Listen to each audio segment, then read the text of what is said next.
maka saudara-saudara, mereka akan makin apa? Apalagi kita kan semakin lama menikah kan semakin kelihatan kejelekan kita. Aslinya.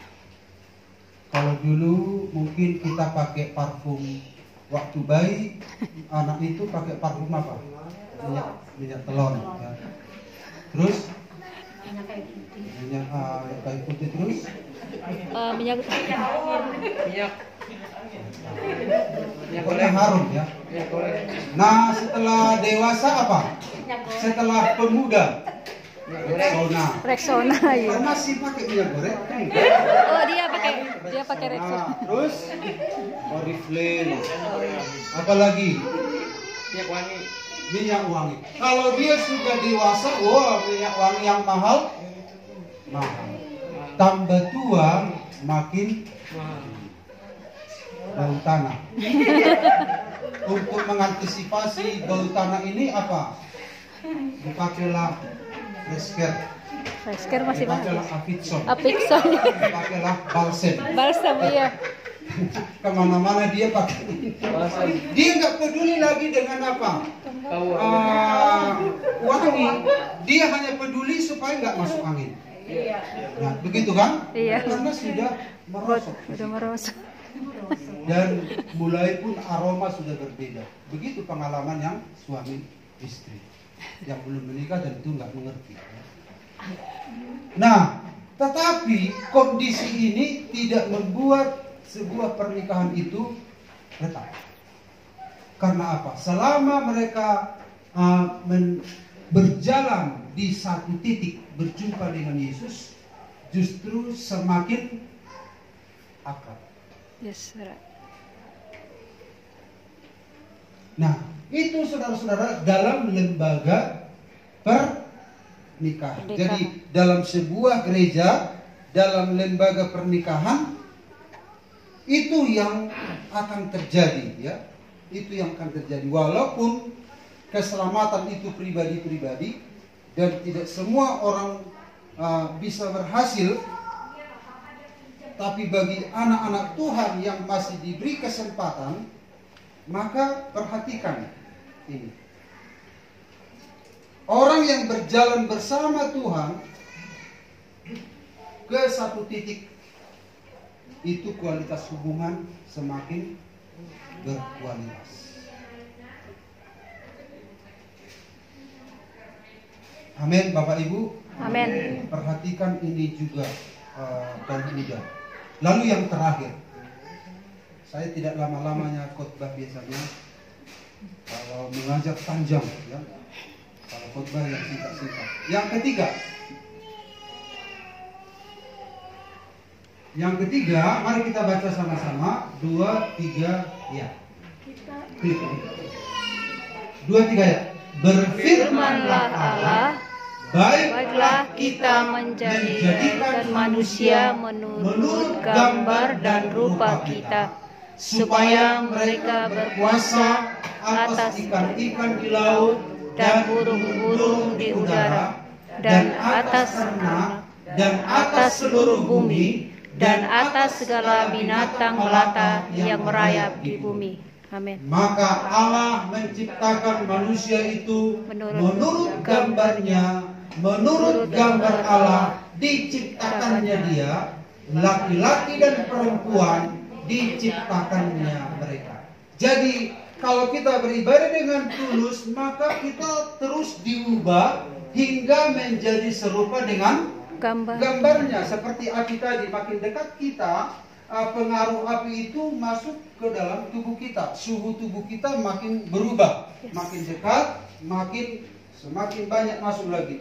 Makin kita masuk lebih dalam, maka kita semakin segambar dan serupa dengan dia. Jadi harusnya kalau ditinjau dari sudut waktu, sudah berapa lama kita ikut Tuhan, harusnya kita sudah semakin segambar, ya. Sifat kita, karakter kita, tingkah laku kita harusnya sudah semakin sesuai dengan kehendak Tuhan. Tapi kok malah jauh, kok malah berbeda. Masalahnya di mana? Coba dicek dulu, jangan-jangan datang ke gereja nggak serius berjumpa dengan Tuhan. hanya untuk berjumpa dengan si A, si B, si C. Nah. Jadi banyak motif untuk datang ke gereja. Kalau di gereja kami, motifnya banyak. Ada motifnya datang ke gereja supaya nanti kalau menikah ada pendeta yang memberkati. Ada juga datang ke gereja supaya nanti kalau mati ada pendeta yang mendoai, mengedai bahasa Batak. Ada juga motif yang lain, nanti kalau mati ada wakaf, kuburan, karena di sana kan setiap gereja ada kuburan. Ada kuburan HKBP, Katolik, Protestan, karismatik ada. Nah, jadi kalau berjemaat di sana, keuntungan yang lain adalah kalau dia mati ada kuburan. Jadi ada orang Kristen ketika dia datang ke gereja bisa saja motifnya hanya kalau mati ada kuburannya daripada mau kemana dikubur. Bingung. Nggak mungkin di danau dibuang kan? Makanya itu salah satu Dibuang ke danau Toba. Bukan mencari Tuhan, harusnya mencari Tuhan motifnya. Amin. Amin. Soalnya kalau dia mati kan nggak tahu, entah dibuang ke sana pun mana tahu dia. Harusnya motifnya itu mencari Tuhan. Jadi saudara-saudara, kalau kita menghampiri Tuhan dengan hati yang tulus, kita terus diubah hingga menjadi serupa dengan gambarnya. Amin. Jadi tujuan kita itu adalah segambar dan serupa dengan Dia. Amin. Kenapa? Karena dulu manusia diciptakan apa? Segambar dan serupa dengan Tuhan. Jadi manusia itu jatuh dalam dosa, gambar dan rupa Allah itu makin kabur, makin merosot. Terus kita baca yang ini. Nah, ini Adam. Ini Adam. Terus klik lagi. Kejadian 5 ayat 3. Setelah Adam hidup 130 tahun, ia memperanakan seorang laki-laki menurut rupa dan gambarnya, lalu memberi nama kepada Set. Nama Set kepadanya. Jadi Adam ini ketika dia jatuh dalam dosa, dia memultiplikasi gambarnya. Jadi Allah menciptakan manusia itu segambar dan serupa, harusnya melipat gandakan gambar Allah lewat hidupnya. Kenyataannya tidak. Makanya kalau saya tanya, kalau ada konseling pranikah, saya tanya laki-laki, kamu tujuanmu menikah apa? Supaya ada yang mencuci baju. Loh, kalau hanya mencuci baju tujuanmu, ada laundry. malah lebih bersih. Iya. Kalau kau menikah bisa saja nggak bersih. Benar. Oh, akhirnya diralat. Oh, salah. Apa tujuanmu menikah? Memasak. Supaya ada yang memasak. Jadi itu tujuanmu menikah ya? Banyak kok catering, bisa Grab, bisa apa segala macam. Jangan-jangan kalau kau punya istri masak pun nggak tahu. Lalu dipikir salah. Apa lagi ya? Ternyata dia nggak ngerti tujuan menikah. Lalu saya tanya perempuan, tujuanmu menikah apa? Supaya ada pendamping. Banyak kok orang hidup tanpa pendamping. Justru nanti kalau ada pendamping berkelahi terus kalian. Iya. Gimana itu?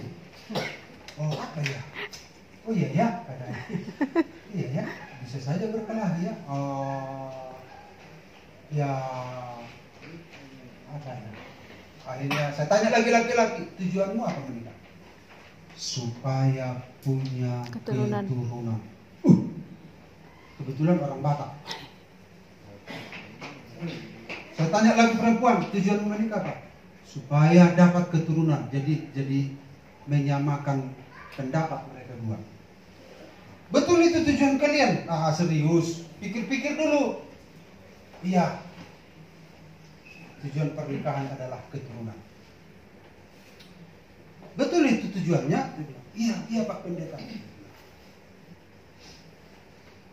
Lalu saya tanya lagi, oke, kalian sudah lama menikah dan ternyata Tidak punya anak.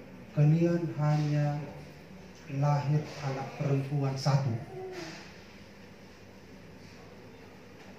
Oh, tidak apa-apa Pak Pendeta, kata laki-laki.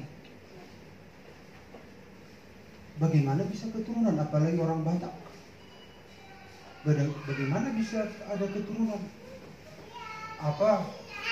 Margamu kan berhenti di situ. Karena perempuan kan nanti menikah ikut marga lain. Lalu pusing dia, gimana ya? Betul juga ya. Oh ya, berdoalah Pak Pendeta. Berdoa sama Tuhan. Tuhan berikan laki-laki, Tuhan berikan. Oke, puji Tuhan. Kau sudah berdoa puasa, kau sudah ke dokter, kau sudah periksa kesehatan. Tapi sudah puluhan tahun gak ada laki-laki, hanya perempuan saja. Lalu yang mempelai perempuan mulai ada bintang-bintang di pikirannya. Mulai kuat, iya juga ya. Soalnya nanti pihak ketiga akan mengganggu rumah tangga kamu. Apalagi orang Batak. Aduh, hanya perempuan gak lahir. Udahlah, gantilah katanya. Mau bilang apa?